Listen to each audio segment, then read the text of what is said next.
Imagine finding out that the person cheering the loudest for you is secretly hoping you fail. Now imagine discovering the truth only after it's already too late. That's exactly what happened to Tari. But behind every smiling photo was a secret, and behind that secret was someone much closer than she ever imagined. What happened next would destroy a friendship, shake an entire influencer circle, and leave everyone asking one question. Now, let me tell you about the most expensive friend group in Lagos. And I don't mean expensive because of the bags. I mean expensive because being in it could cost you everything.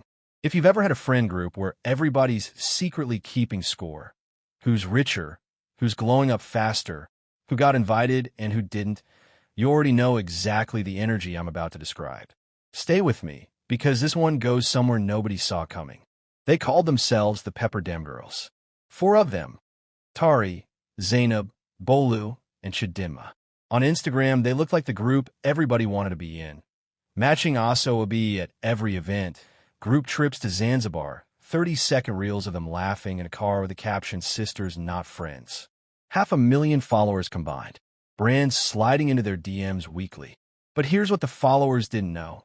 Only one of those 4 girls was actually as rich as she looked online. The other 3 were performing a lifestyle they were quietly drowning to keep up with. And one of them was about to use that secret as a weapon. Tari was the reason the group even existed. 3 years earlier, she'd been the one posting outfit videos from her tiny room in Yaba, using ring lights she bought on installment. She had the eye, the styling, the captions, the timing, and slowly she built an audience before any of the others did. When Zainab moved back from Canada with real money and a rich uncle's connections, she found Tari's page and reached out. "You have the vision, I have the budget," she told her. "Let's build something together." That's how the Pepper Dem Girls started. Tari's creativity, Zainab's money, and 2 more girls who joined along the way. Bolu, who handled brand negotiations, and Chidinma, the quiet one who filmed everything and somehow knew everyone's secrets. Now here's a question for you. When money and talent build something together, who do you think the brands actually remember? Exactly, Zainab. Even though Tari built the aesthetic, styled every shoot, and wrote every caption that went viral, brands started referring to the group as Zainab and her girls. Tari let it slide. For 2 years, she let a lot of things slide. Here's what nobody in the group knew about Tari. She was broke. Not, "I need a budget better," broke, actually broke. Her mother's shop had been struggling since the market fire 18 months back, and half of every gifted designer bag Tari wore in group content was actually rented for the day and returned by evening. She developed a system: borrow, style, shoot, return, repeat. Nobody clocked it because she was that good at making borrowed things look owned. That's a stressful way to live, I beg. Every group trip, Tari would already have plans and join a day late, quietly negotiating payment plans behind the scenes so she wouldn't have to say the real reason out loud. She told herself it was temporary. She told herself once the big brand deal came through, the one they were all chasing, a 6-figure ambassadorship with a major fashion house, everything would stabilize. She had no idea that the person about to destroy that dream for her wasn't a stranger.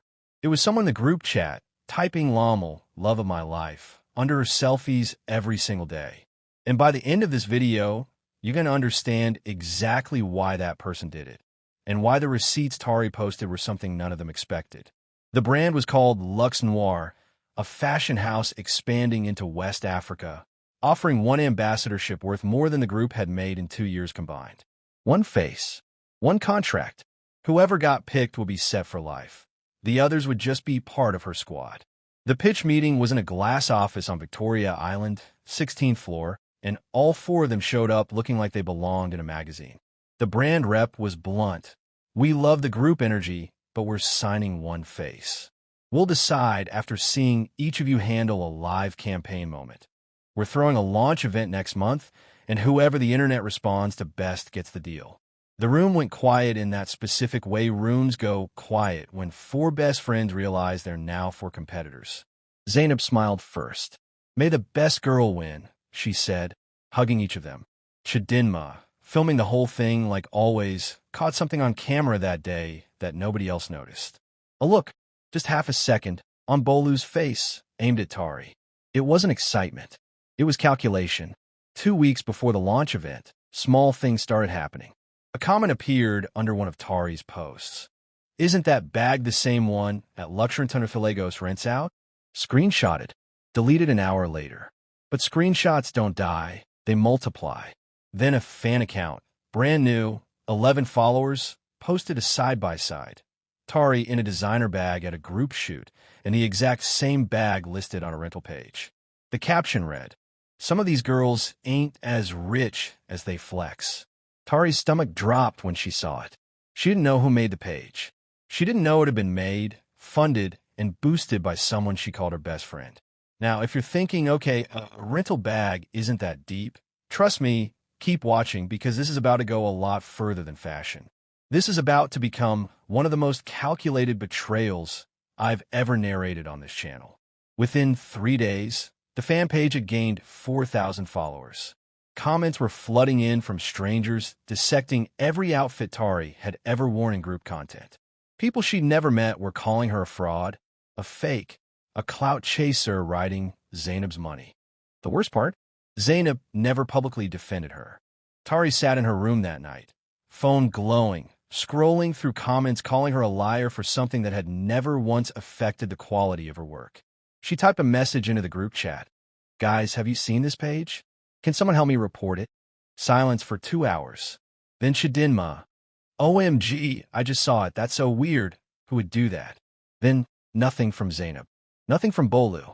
At 11:47 p.m., Bolu finally responded. Not with support, but with a single line that would later become the most important piece of evidence in this entire story. "TBH, maybe just lay low till after the launch event. Don't want brands seeing drama associated with us RN." Read that again. Her best friend didn't say, "I'll help you fix this." She said, "Lay low. Distance yourself." Right before the one event that would decide who got the deal. Tari didn't clock it yet, but we're about to. Now let's talk about Chidinma, because she's the one holding the piece that breaks this whole thing open. Chidinma had been filming Pepper Dem Girls content for 2 years. Every shoot, every trip, every candid moment, she had it all backed up on an external drive out of habit. The same habit that had saved content before when phones got stolen or files got corrupted. 3 nights before the launch event, unable to sleep, she started scrolling through old footage for a throwback post. And she found something she hadn't noticed the first time she filmed it.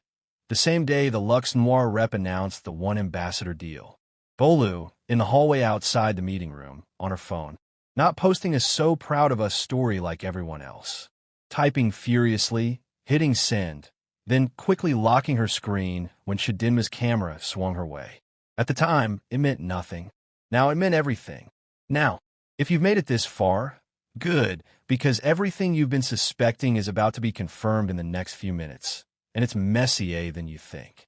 The night of the Luxe Noir launch, the rooftop venue in Victoria Island was packed. Influencers, press, the brand's entire regional team. Cameras everywhere. Champagne towers. The kind of event where every single person is performing for a phone screen they're not even holding. Tari showed up in an outfit she'd actually saved for. No rentals this time. Something fully hers, a quiet statement she made to herself even if nobody else would understand it. She smiled through every photo, every "so happy for whoever wins" comment thrown her way by strangers who've been calling her fake online for 2 weeks straight. Zainab arrived, looking effortless as always. Bolu arrived glowing, practically vibrating with an energy Tari mistook for excitement. Then the brand rep took the mic. "Before we announce our ambassador," she said, "we want to address something. We've been watching the online conversation about one of tonight's candidates over the past 2 weeks, the rental bag story." The rooftop went quiet. Tari's heart dropped through the floor. "And we did some digging," the rep continued, "because at Luxembourg, we don't just look at follower counts.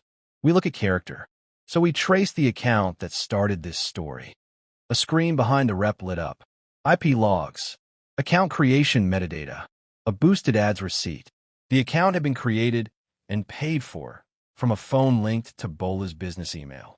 Let's pause right there for 1 second, because I need you to understand what just happened.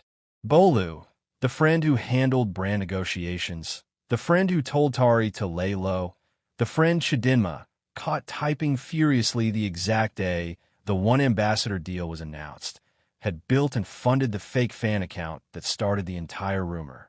She wasn't reacting to a scandal. She manufactured one, specifically timed to tank Tari's credibility right before the decision that would determine both their futures. Why? Because Bolu had run the group's brand deals for 2 years and watched every single check get split evenly, even though she believed, rightly or wrongly, that her negotiation skills were the real reason the group got paid what it did. She told herself for months that if only Tari wasn't in the picture, brands would see her as the face of the group instead of the one who handles the boring business stuff. The rooftop was dead silent. Bolu's face had gone the color of ash. And if you think that's the twist, hold on, because there's one more piece nobody in that room expected, and it's the reason Tari posted her own receipt afterward with that caption you heard at the very start of this video. Zainab stepped forward. And here's the part that broke Tari more than anything Bolu did. Zainab had known. Not from the start, but for the last 4 days, ever since Chidinma quietly showed her the footage first, hoping Zainab would help fix things before the event. Zainab hadn't told Tari. She'd stayed silent, calculating whether staying neutral would protect her own shot at the deal if Tari got eliminated by scandal anyway. Friends, here's the thing about Tari that I need you to understand. She didn't scream. She didn't cry in front of everyone, even though every part of her wanted to. She'd spent 2 years learning how to hold her composure in rooms that didn't know her real story, and that skill, the one born out of hiding her financial struggle, is exactly what carried her through the worst moment of her public life. She looked at Bolu, then at Zainab. Then she turned to the brand rep in a room full of cameras and said one sentence that would end up quoted in 3 entertainment blogs by morning. I built this group's whole visual identity while hiding that I couldn't afford half of what I wore doing it. Say what you want about the bag. At least my hustle was real. I can't say the same for whoever spent money running ads against a friend. The room erupted into whispers. Someone started clapping. Then more people. Bolu left the event within 10 minutes, publicists trailing behind her, already trying to control a story that had just gone completely out of her hands. Luxe Noir didn't announce an ambassador that night. Instead, 3 days later, they announced something nobody expected. Remember the receipt from the very beginning of this video? Here's what it actually was. The morning after the launch event, Tari posted a screenshot of the brand's internal ad account. Proof that the fake page targeting her had been paid for and boosted from an account tied to Bolu. Underneath it, she wrote the caption you heard when this video started. Pepper Dem? No, peppered by them. It wasn't revenge. It was documentation. She wanted receipts of her own. The kind that couldn't be argued with, the kind that ended a rumor in one post instead of 2 weeks of comment section debate. The post got 400,000 likes in 18 hours. 3 days after the launch, Luxe Noir made their real announcement. Not one ambassador, two. Tari, for the campaign face, and Chidinma, for something nobody had expected, a behind-the-scenes docuseries deal built entirely around the footage she'd quietly been archiving for 2 years. The brand called it the most authentic access to influencer culture we've seen. Chidinma called it the first time her habit of just filming everything finally paid her, not just her friends.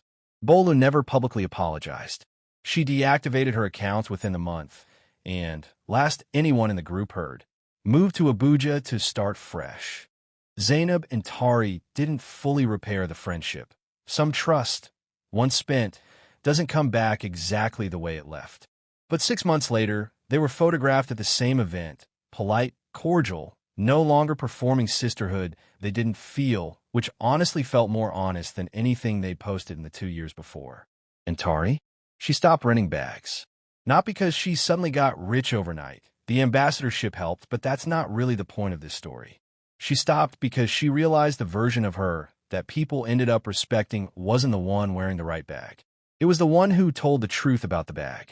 Friends, if this story taught you anything, let it be this. The friend who tells you to lay low right before your big moment is not always protecting you. Sometimes they're protecting themselves from you. If you've ever had a Bolu in your life, someone who smiled in the group chat and moved different in private, I promise you, You're not the only one who's been peppered by them. And if you want more story like this, don't forget to subscribe and turn your notifications on so that you won't miss the next story, and feel free to drop a comment and like. See you in the next video.